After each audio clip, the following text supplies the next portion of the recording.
Hello all, welcome to Learning Mathematics. Today we'll be discussing on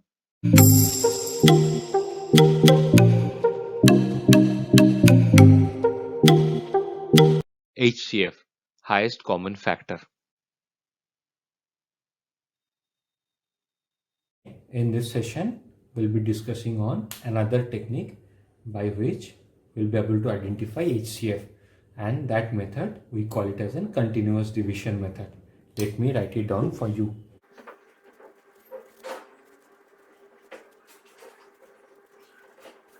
As the name suggests, it is carrying out the division continuously till the time our purpose is solved or we don't get the HCF.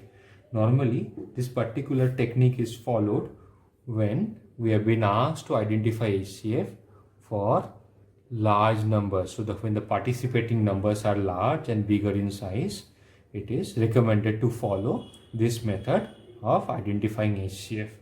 Again, so let us randomly pick some large numbers for you, and we have taken 891 is one of the number, the second number is 594, and the third number is 1008. This video is going to be little longer than our rest of the videos in which we have discussed different technique on HCF. So what I request you to have little patience and your complete attention so that we can understand this particular technique. Okay, let us go back to our earlier discussion. So this is the three numbers for which we'll be identifying HCF. So out of these three numbers, we'll be picking up the small two numbers here. 891 and 594 is smaller than 1008, and we'll be dividing the bigger of these two smaller number by the smaller one. So 594 here will become your divisor and 891 will become your dividend. So let us do the division and let us see where do we proceed. The first step will be dividing bigger by the smaller one. This is the step one. So let us do that.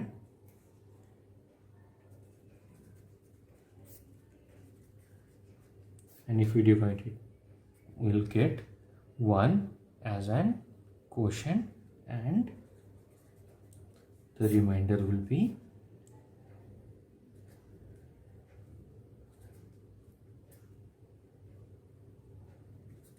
so this is our remainder.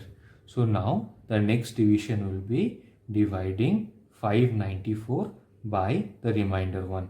So now step 2 will be the smaller number dividing by first remainder. Let us do that. So it is completely divisible by 2. 2 7s are 4, 9s are 18, plus 1 9, and 1 is carried forward. 2 2s are 4, plus 1 5, 594. So we'll continue this division method till the time we get remainder as 0.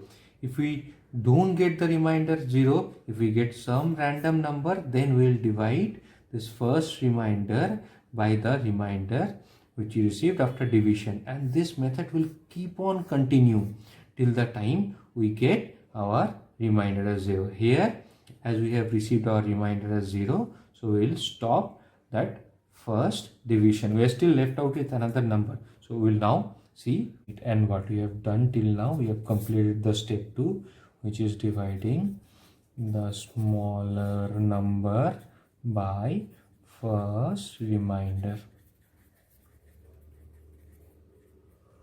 Now we get 297 by which 594 is divisible. Now we'll proceed to the last, which is left out number. So we'll divide 1008 by 297. So 297 1008. Here 1008 is my dividend and 297 is my divisor. So if we divide it by 3, we'll get 891. Please take a pause and do it by yourself. It will be very interesting. So we'll get the remainder as 711. we'll follow the same process of, because the remainder is not yet 0, so we'll follow the same process by dividing the last divisor by the remainder, and this divisor becomes the dividend now, and this remainder becomes the divisor now. So this is the dividend.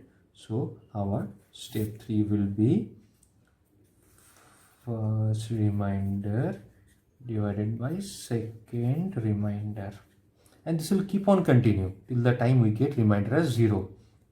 Okay, if we divide 297 by 117, what do we get? It will be divided by 2 and then 4 and then 3 and then 234. What will be the remainder? The remainder will be 3 and here 6. So this becomes your divisor now, and the earlier divisor will become your dividend now. So if we divide 117 by 63, it is 163. What will be the remainder? Remainder will be 454. Now this becomes your divisor and this becomes your dividend. This process will continue till the time we get the remainder as 0. So 54 by 63, 154, we get what? 9, and then this becomes your divisor and this becomes your dividend. 54, I'm extremely sorry, 54. So 9, 6 54, and here the remainder 0. So here we have discussed this, and 2 3 4 5 6. So the fourth step will be second by third, and then the fourth will be third remainder by fourth remainder, and fifth step will be so on and so forth till the time we get the remainder as 0. Here 9 is the number 0, so my HCF becomes 9. So 9 is the HCF, highest common factor, for 594, 891 and 1008. And this technique of identifying HCF by continuously dividing is called continuous division method. Thank you. We have distributed all HCF related discussion in 5 different parts. Each and individual part will take you through different technique and processes for solving HCF related examples. This will facilitate you to complete your overall idea on understanding HCF and its different technique with examples. So my request will be to you is to browse all parts so that we'll be able to achieve our target of understanding the concept of HCF.